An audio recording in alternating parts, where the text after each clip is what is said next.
मुंबई में अगर कभी भी गाना चल जाए, नादा परिंदे घर आ जाए, तो मैं रोने लगती हूँ। क्योंकि सच बताओ, मैं परिवार को और उत्तराखंड को, अपने गांव को बहुत याद करती हूँ। सारे विच नारी है कि नारी विच सारी है, और सारी में ही नारी है कि नारी में ही सारी है। अब नारी को अगर आप साड़ी तक सीमित कर दें और साड़ी को नारी तक सीमित कर दें, वो मेरी समस्या है। ऑटो के बारे में बात करते हैं, भारत में हम कहते हैं आधी आबादी। तो अगर ये आधी आबादी है तो उसका रिप्रेजेंटेशन भी वैसा ही होना चाहिए। आप पॉलिटिकल बैकग्राउंड से आती हैं, कब तक इरादा है आने का? मेरी पार्टी बहुत अच्छा काम कर रही है, तो मुझे लगता है कि जिस दिन भी जो भी बात होगी, जिम्मेदारी मिलेगी, मैं खुशी खुशी निभाऊंगी। नमस्कार, बहुत स्वागत है आपका आज इस खास कार्यक्रम में, और बहुत खास शख्सियत से मुलाकात करने जा रहे हैं, आपकी भी कराने जा रहे हैं। मॉडल, एक्ट्रेस, प्रोड्यूसर, सामाजिक सरोकारों से जुड़ी हुई एक ऐसी हस्ती हमारे बीच हैं। स्वागत कीजिए आरुषि निशंक का। बहुत स्वागत है आरुषि आपका हमारे इस खास मुलाकात के कार्यक्रम में। और बहुत सारी पहचान है आपके साथ जुड़ी हुई, इतना सब कुछ पहचान के साथ मैनेज करना मुश्किल तो होता होगा। मुश्किल ही नहीं, बहुत मुश्किल होता है। बट मैं हर बार बोलती हूँ, क्योंकि मैं एक औरत हूँ, मैं एक लड़की हूँ, तो मैं ये कर पा रही हूँ। बिकॉज हम लोगों ने हमेशा से पहले ही सटायर एक मेल एंकर के लिए जो है It wasn't personal, but I am okay. But ये बात सच है।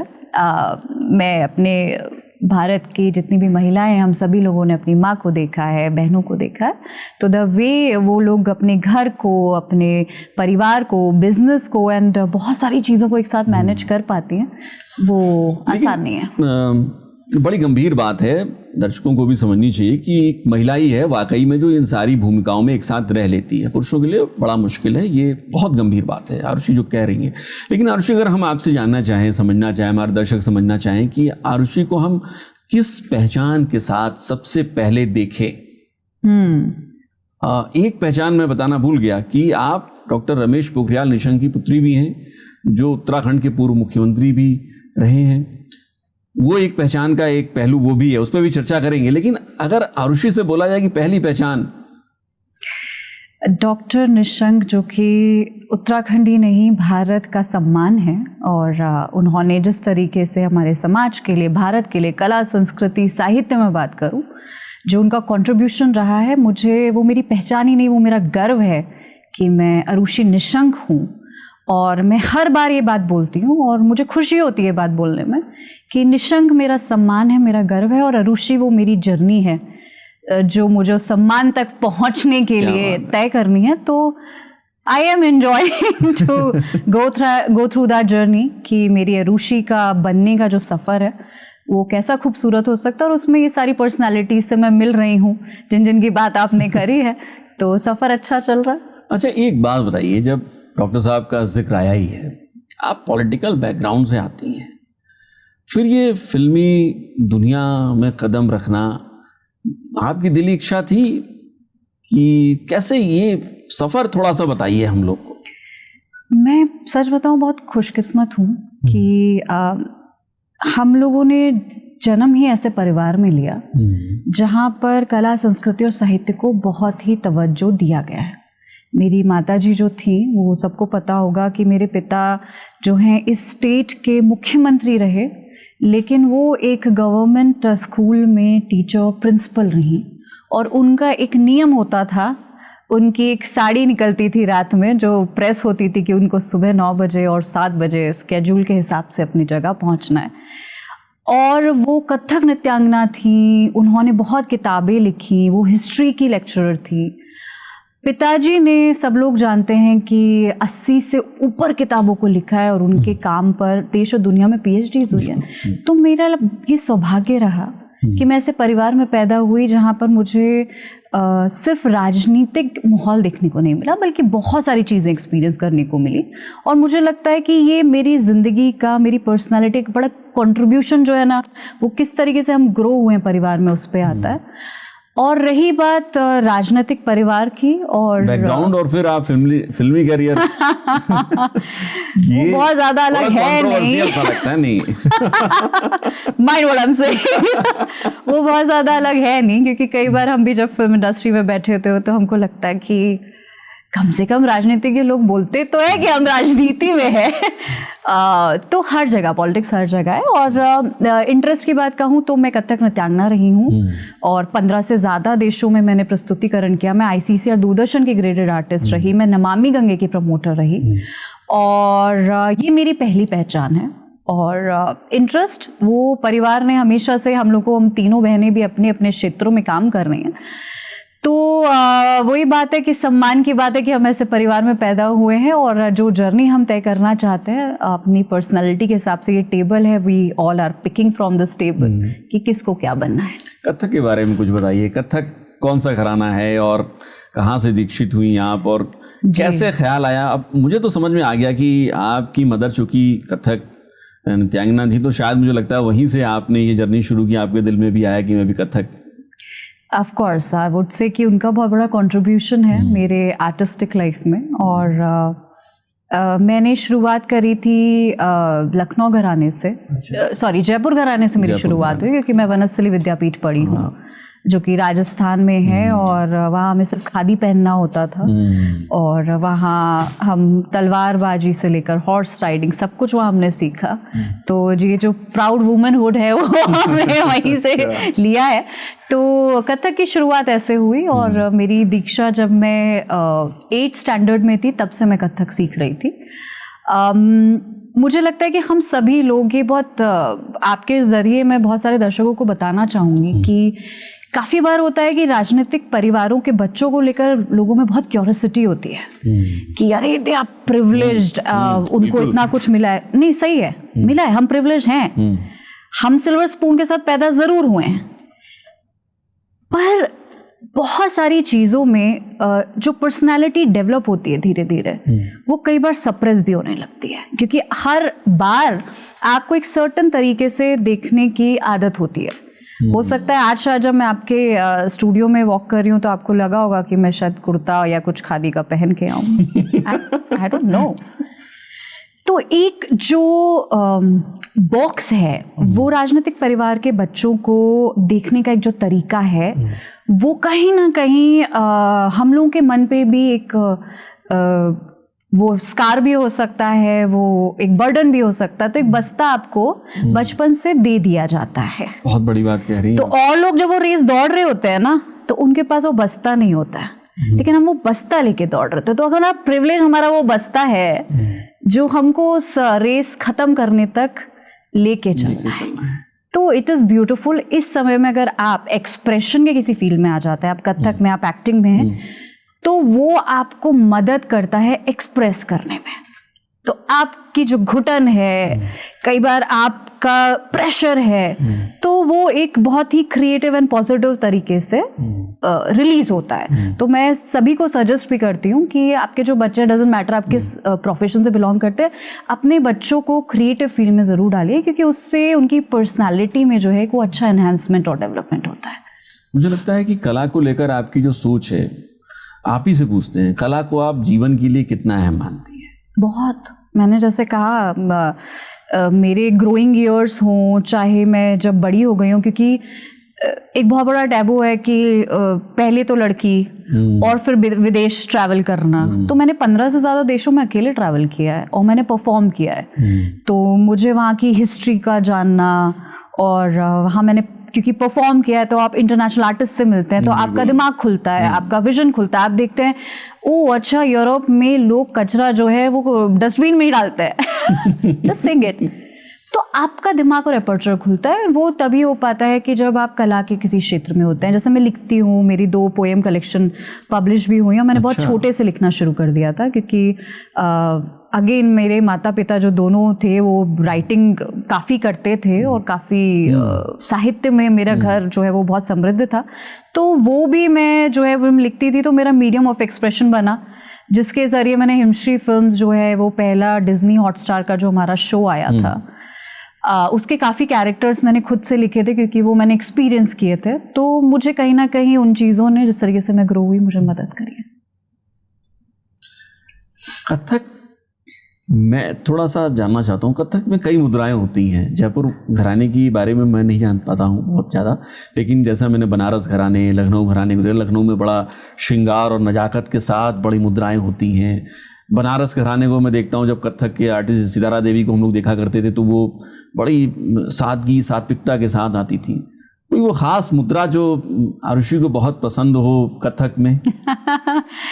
पहले तो आपका रिसर्च और आपकी नॉलेज जो है कथक के बारे में, आई एम वेरी इम्प्रेस, क्योंकि बहुत कम लोगों को पता है कि हर घराने की एक, इसके पीछे एक बहुत छोटी सी वजह है।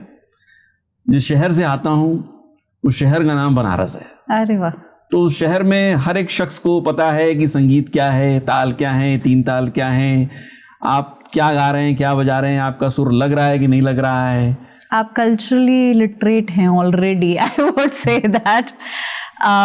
जी हाँ, हर घराने की अपनी स्पेशलिटी है, खूबसूरत है। और मेरी जो दीक्षा है वो पंडित बिरजू महाराज जी से हुई है, तो महाराज जी से हमने बहुत कुछ सीखा, नॉट ओनली कथक बट उनसे मैं कहूँगी मैंने जीवन को सीखा है। तो वो एक मैं बस शेयर करूँगी, वो बड़े इंटरेस्टिंग वे में बताते थे कि जब भी हमारा सम आता है ना, ताल के साथ तो ये ताल के साथ तो ठीक है, वो कहते थे ये गुड मॉर्निंग है, ये गुड नाइट है, तो हमें गुड इवनिंग चाहिए होता है। So this is good evening, this is morning, this is night. So that's how beautifully वो जीवन भी सिखा देते थे। तो आई हैव बीन ब्लेस्ड, मैंने गंगा अवतरण क्रिएट किया। और गंगा अवतरण, क्योंकि मैं हमेशा बोलती हूँ कि मेरे पे एक बहुत बड़ी जिम्मेदारी है कि मैं उत्तराखंड से आती हूँ, आप छोरे गंगा किनारे वाले, मैं छोरी गंगा किनारे वाली हूँ तो ये एक बड़ी जिम्मेदारी है। और इस जिम्मेदारी को पूरा करते करते हम लोगों ने 15 देशों में प्रस्तुतिकरण किया और गंगा अवतरण कह के मैंने बहुत लोगों को, देश दुनिया को, लोगों को जागृत किया। हमने बड़ा एक फंड रेस किया फॉर नमामि गंगे, और जो कि वहाँ के दुबई के एक्सपैक्ट्स थे वहाँ पर, जो कि भारत से निकल के बहुत समय से वहाँ पहुँचे थे, अपनी आजीविका चला रहे थे। तो ऐसे बहुत सारे काम हम लोगों ने जो है वो सजदा किया।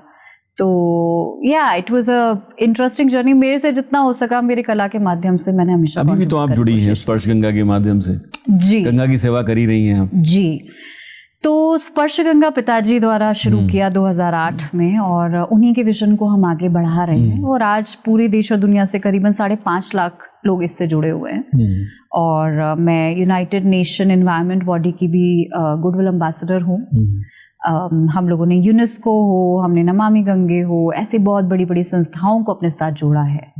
हम लोगों ने कोशिश करी कि देश और दुनिया के जो नए युवक हैं उनके साथ हमने selfie with my Sparsh tree, because we are very fond of taking selfies. तो एक पौधा लगाइए और उसके साथ अपनी फोटो खींच कर अपलोड करिए। उसके अंडर हम लोगों ने 10 लाख से ज़्यादा पौधों को लगाया, प्लांट्स को लगाया। और मुझे पिछले साल जो है वो कांस में जाने का भी मौका मिला। सो कांस इंटरनेशनल फिल्म फेस्टिवल, हम सभी लोग जानते हैं कि हमारी फिल्म इंडस्ट्री हो चाहे फैशन इंडस्ट्री हो, उस सब के लिए बहुत महत्व रखता है। तो मुझे यूनाइटेड नेशन एनवायरनमेंट बॉडी ने जो है वो जिनेवा बुलाकर एक कांस में एक रिप्रेजेंटेशन के लिए भी भेजा, और NFDC ने भी भेजा, जहाँ पे हमने जो इंडस्ट्री का वेस्ट मटेरियल होता है उससे जो फैब्रिक बच गया था उसकी हमने एक ड्रेस पहनी थी। और हम बहुत गर्व महसूस कर रहे थे कि हम जो है वो वेस्ट से बनी हुई चीज़ों को किस तरीके से फ्लॉन्ट कर सकते हैं।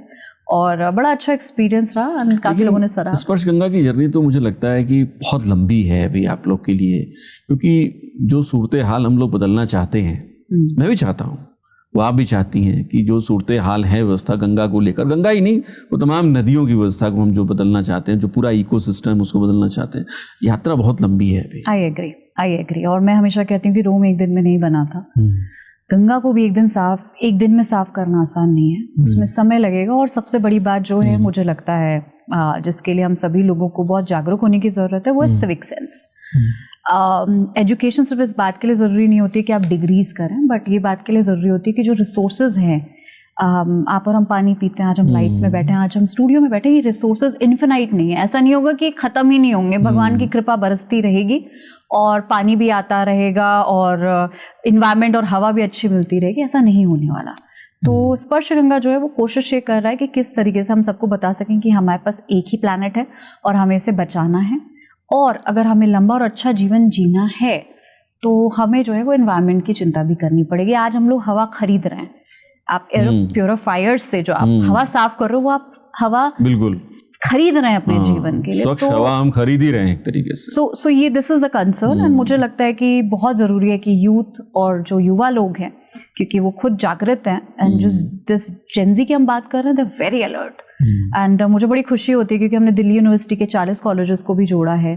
हम जगह जगह जाके जो है वो स्पर्श गंगा के इनिशिएटिव करते हैं, तो दे आर वेरी अवेयर।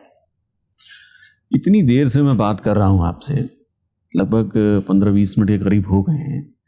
एक महिला है जो पूरे आत्मविश्वास से भरी हुई है, जिसके पास जीवन का एक लक्ष्य निर्धारित लग रहा है, संघर्षों की लड़ने की क्षमता दिख रही है। महिला का ये स्वरूप मुझे लगता है कि समाज के तमाम महिलाओं में आना चाहिए। क्या ये है हमारे यहाँ, या फिर हमें और मेहनत करनी है? और खास तौर पे हमेशा से था हमारे। अर्शी, उत्तराखंड के लिए भी मैं पूछना चाहूंगा आपसे। बिल्कुल, मैं खुद ही आ जाऊंगी उत्तराखंड पे। मैं उत्तराखंड की बेटी हूँ। हम सभी ने सुना यत्र नार्यस्तु रमन्ते तत्र देवता। तो ये हमेशा से ही हमारे पुराणों ने, शास्त्रों ने, हमारे भारतीय समाज ने महिला को बहुत उच्च श्रेणी में रखा है। वो इतनी उच्च श्रेणी में थी कि गार्गी, मैत्री जैसी जो औरतें थीं, वो समाज में शिक्षा देने का काम करती थी। लोग उनके पास जाते थे, सजेशन लेते थे। उन्होंने देश में रिवॉल्यूशन लाया है।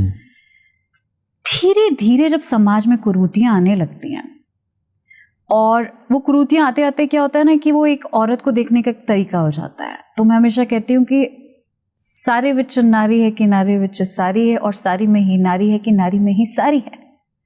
अब नारी को अगर आप साड़ी तक सीमित कर दें और साड़ी को नारी तक सीमित कर दें, वो मेरी समस्या है। तो मेरा ये मानना है कि जितनी भी कुरीतियां डेवलप होती चली गई, वो इसलिए होती चली गई क्योंकि औरत ही मात्र एक ऐसी एंटिटी है जिसको सृष्टि बोलते हैं, सृजन करना जानती है, उसे किसी की जरूरत नहीं है। वो देवी सरस्वती है, उसे खाना देना है, वो अन्नपूर्णा है। और जब गलत तत्व हो जाते हैं तो वो देवी काली बन के उनका दमन भी कर देती है।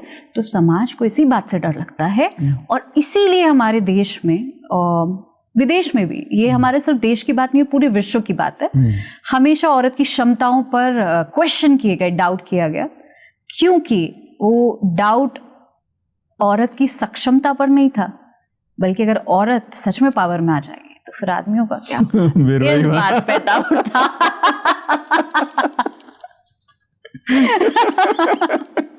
Are you scared? बहुत ही खतरनाक है इंटरव्यू लेना, कई बार ऐसा हो जाता है, लेकिन ठीक है, बातें गंभीर हैं, समाज के लिए बहुत प्रेरणादायक हैं। जैसी बात हो रही थी अरुषि कि उत्तराखंड में महिलाओं की जो स्थिति है, हमने देखा है पिछले कुछ सालों में हमने बदलाव देखे हैं, लेकिन क्या आपको लगता है कि अभी भी हमको बहुत कुछ करने की ज़रूरत अभी है? I agree. अभी तो हमने शुरुआत भी नहीं करी। और सबसे बड़ी बात है कि जब हम कहते हैं औरतों के बारे में बात करते हैं भारत में, हम कहते हैं आधी आबादी। तो अगर ये आधी आबादी है तो उसका रिप्रेजेंटेशन भी वैसे ही होना चाहिए। तो मैं इस बात के लिए हमारे आदरणीय प्रधानमंत्री जी नरेंद्र मोदी जी का बहुत बहुत साधुवाद भी करती हूँ कि उन्होंने कम से कम ये सोचा कि हमारा जो वुमेन रिप्रेजेंटेशन इन पार्लियामेंट वो भी बढ़ना चाहिए। एंड सीइंग जितने भी इनिशिएटिव आ रहे हैं धीरे धीरे करके, तो मुझे खुशी है इस बात की कि कहीं ना कहीं अब जो महिलाएं हैं उनका जो सम्मान है, उनका जो असली अधिकार है वो उनको मिल पाएगा। पर सबसे ज़्यादा ज़रूरी है कि औरत को ये बात जाननी और समझनी बहुत ज़रूरी है कि औरत ही औरत की दुश्मन नहीं होती है। ये तो हम लोगों ने सोपेराज में देखे ना, डेली सोप्स में तो हमने यही देखे हैं। बट जिस दिन हमने ये अचीव कर लिया कि a woman supporting a woman, मुझे लगता है कि हम वुमन एम्पावरमेंट की आधी जंग जीत जाएंगे। तो हम सरकार से उम्मीद रख सकते हैं, लेकिन पहला कदम, कहते हैं ना चैरिटी बिगिंस फ्रॉम होम, तो वो चैरिटी तो हमको औरतों को खुद पहला कदम लेकर अपने अधिकारों को मांगना, मांगने से पहले first deserve and then desire. तो आप डिजर्व भी करिए और डिजायर भी करिए और निकलिए घर से निकलिए, युद्ध नहीं लड़ना है। जो भी आप कर रही हैं अच्छे से करिए, आत्मनिर्भर होकर करिए, और financial independence, that is the only way हम वुमेन एम्पावरमेंट को पा सकते हैं। तो मेरा कहना है कि महिलाओं को, औरतों को ज़्यादा से ज़्यादा फाइनेंशियल इंडिपेंडेंस की तरफ बढ़ाने की आवश्यकता है, जो कि स्पर्श गंगा के माध्यम से हम लोगों ने, जो गंगा में फूल पत्ती बह के आ रहे थे, उनसे सेंट स्टिक्स बनवाई हैं औरतों से। तो छोटे लेवल पे ही 800 औरतों को हम लोगों ने एम्प्लॉयमेंट जनरेट किया, जिससे कि उनकी आजीविका। 800 बड़ा फिगर है, आप छोटा कह रही हैं। हमने बस शुरुआत करी है और मुझे लगता है स्काई इज द लिमिट, तो देखते हैं कहाँ तक पहुँचते हैं। उत्तराखंड की बात चल रही है, एक पुरानी फोटो आपकी याद आती है जो आपके पिताजी के साथ है। आप अपने पैतृक गांव में गई हैं और घर के बाहर आप खड़ी होकर वो फोटो खिंचवा रही हैं। मिस करती हैं? बहुत मिस करती हूँ, बहुत मिस करती हूँ। और मुंबई में अगर कभी भी गाना चल जाए, नादा परिंदे घर आजा, तो मैं रोने लगती हूँ, क्योंकि सच बताओ मैं परिवार को और उत्तराखंड को, अपने गांव को बहुत याद करती हूँ। ये ज़रूरी नहीं है कि हम लोग जिस जगह पर कम जा पाते हैं हम उसे याद नहीं करते।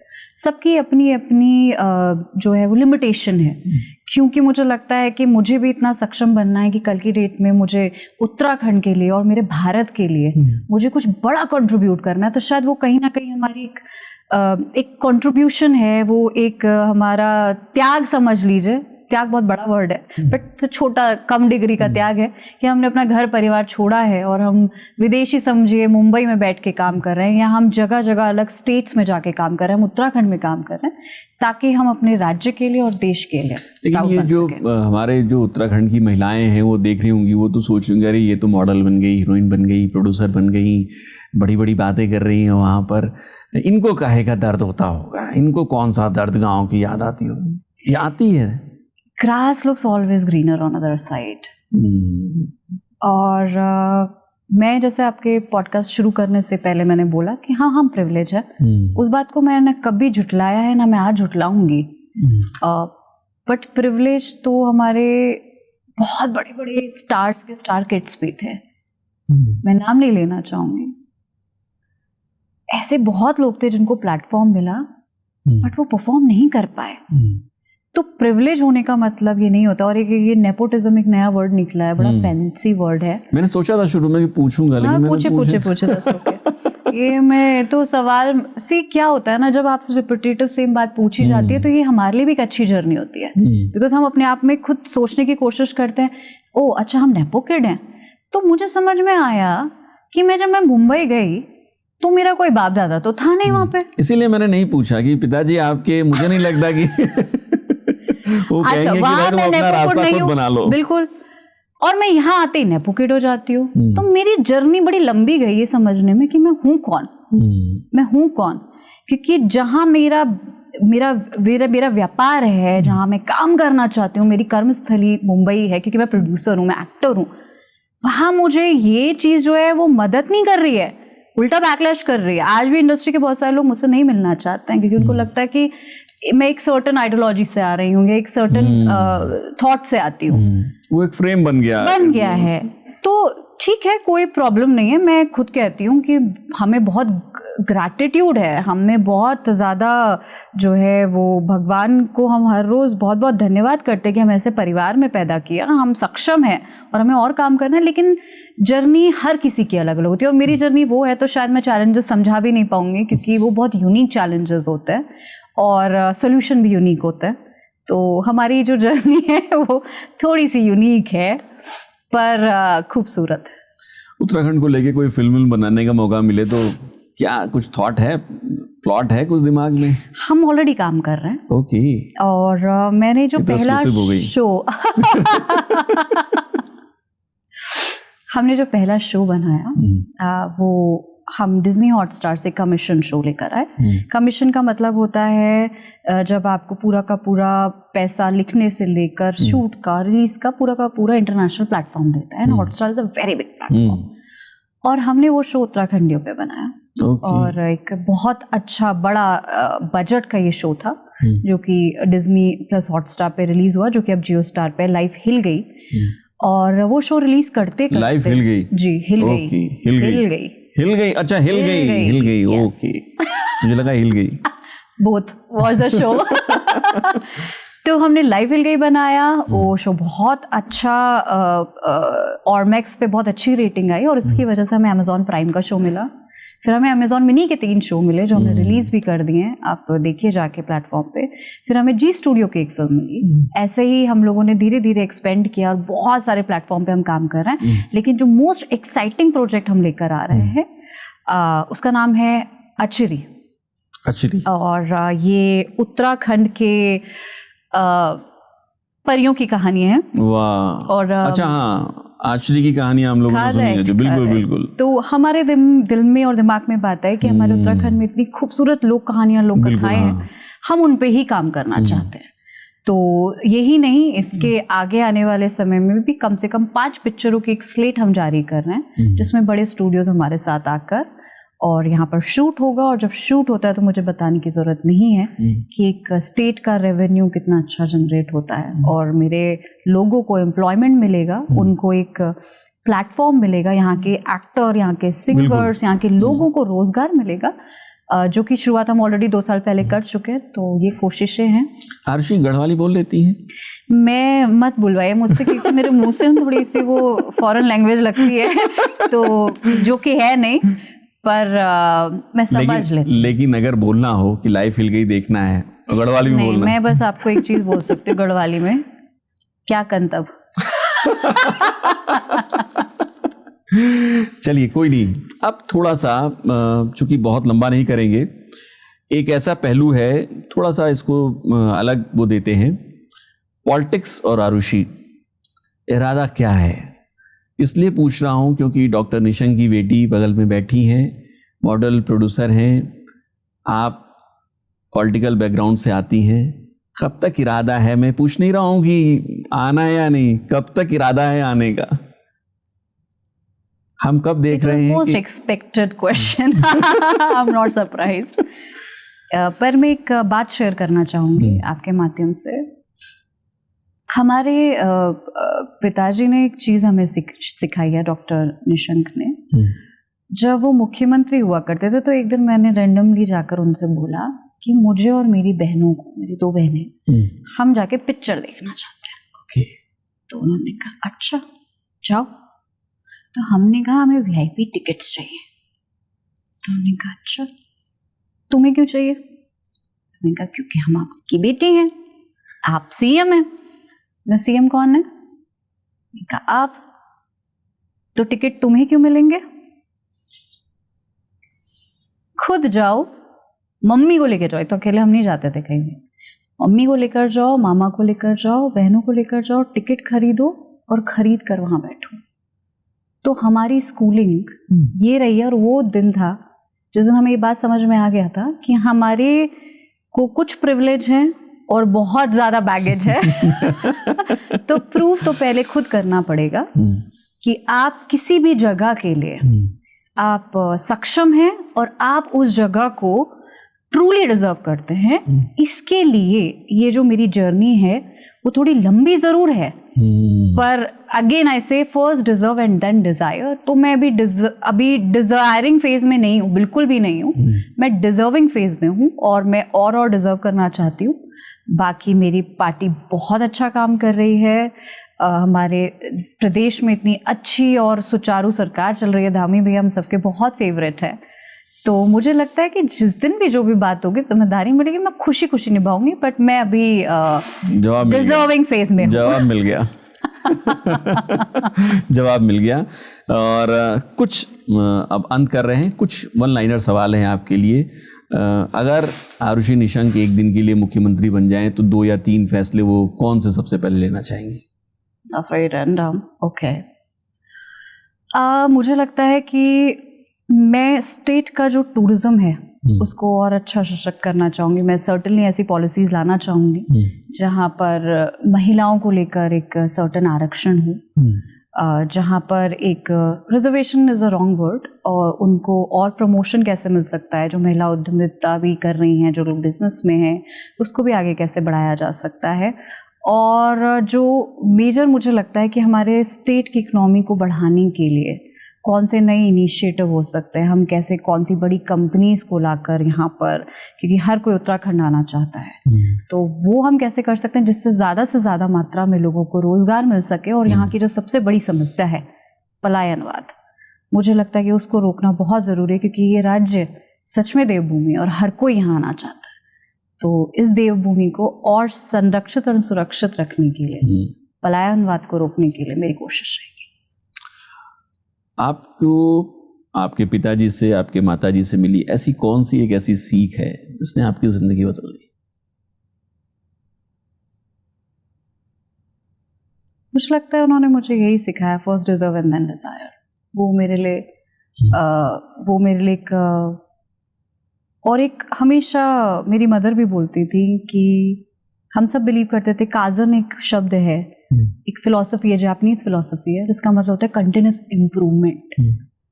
तो वो मुझे हमेशा बोलती थी कि 1% ही सही, अगर हर रोज तुम इम्प्रूव कर रही हो तो तुम पहुंच रही हो। और इंसान बुढ़ा तब नहीं होता जब उसकी उम्र हो जाती है, बल्कि वो बुढ़ा तब होता है जब उसे लगता है उसे सब कुछ आता है, वो परफेक्ट है। It's a journey to be perfect. So yes. Arushi Nishank को सोशल मीडिया में कभी ट्रोलिंग का भी सामना करना पड़ा? Every day we are the warriors, every single day. आप क्या पहनते हैं, आप क्या खा रहे हैं, आप रेगुलर पोस्ट क्यों कर रहे हैं, आप रेगुलर पोस्ट क्यों नहीं कर रहे हैं। तो मुझे बहुत जल्दी समझ में आ गया था, इट्स नॉट अबाउट मी, मेरे बारे में नहीं है, वो उन लोगों के बारे में है जो घर में बैठे हैं और उनको लगता है कि दुनिया बड़ी खराब है। तो यार प्लीज गेट अ लाइफ। हम सभी की जिंदगियां जो है वो अच्छी बुरी दोनों तरीके से चलती है, तो खुश रहो, खुशियां बांटो, अबंडेंस में जियो और खुश रखो सबको। आरुषि निशंक के लिए सफलता की परिभाषा क्या है? मुझे लगता है कि ये एक बड़ा मिसकंसेप्शन है। Success is not a destination, it's a journey. जो हम जैसे कई लोग, हमारी जनरेशन के, हमसे बड़ी जनरेशन के सभी लोग भूल गए हैं। और उस फाइट में, उस जंग में इंसान अपने आप को और अकेला कर रहा है, इंसान अपने आप को दुखी कर रहा है, लैक में जी रहा है, कंटिन्यूसली फाइट में जी रहा है, कंपटीशन में जी रहा है। पर वेट फॉर अ मिनट, सांस लीजिए और ये बात समझिए कि सक्सेस कोई डेस्टिनेशन नहीं है, तो जर्नी है। और जब आप वहां पहुंच जाएंगे ना, तो आपको बहुत अकेला लगेगा। तो इसीलिए उस जर्नी को खूबसूरती से, प्यार से, जिसपे आपको गर्व हो सके, आप अच्छी नींद सो सकें, और उस अबंडेंस से कि आपके पास 10 रुपए है ना, मिल बांट के खाओ, उसमें जो सुकून है ना, वही एक सफलता है कि जो है मिल बांट के करो और खुशी से करो। चलिए, बहुत बहुत शुक्रिया हमारे साथ बैठने के लिए और इतनी शानदार बातें करने के लिए। और मुझे लगता है कि अगर दर्शक समझ पाए होंगे कि आरुषि राजनीति में आ रही हैं या नहीं आ रही हैं, तो इशारा कर दिया है आरुषि ने। और अगर आप समझ पा रहे हैं तो कमेंट बॉक्स तो आपके लिए है ही। और एक बात जो इन्होंने गढ़वाली में नहीं बोली, वो मैं भी नहीं बोल रहा हूँ, लेकिन लाइफ हिल गई, वो ज़रूर देख लीजिएगा और कमेंट बॉक्स आपके लिए है, ज़रूर कमेंट में बताइएगा। आरुषि, बहुत बहुत शुक्रिया एक बार फिर से आपका हमारे साथ बैठने के लिए, इतनी शानदार बातचीत के लिए। आपके उज्जवल भविष्य की हम कामना करते हैं, हमारी पूरी टीम करती है, और बहुत शुक्रिया आपका। Thank you so very much. तो आज इतना ही, लेकिन आरुषि के साथ ये बातचीत मुझे लगता है आपको भी अच्छी लगी होगी। अपनी राय हमें ज़रूर बताइएगा। और आखिर में आपसे गुजारिश, अगर चैनल को सब्सक्राइब नहीं किया है तो चैनल को सब्सक्राइब करके और बेल आइकन दबा के ही जाइएगा। नमस्कार।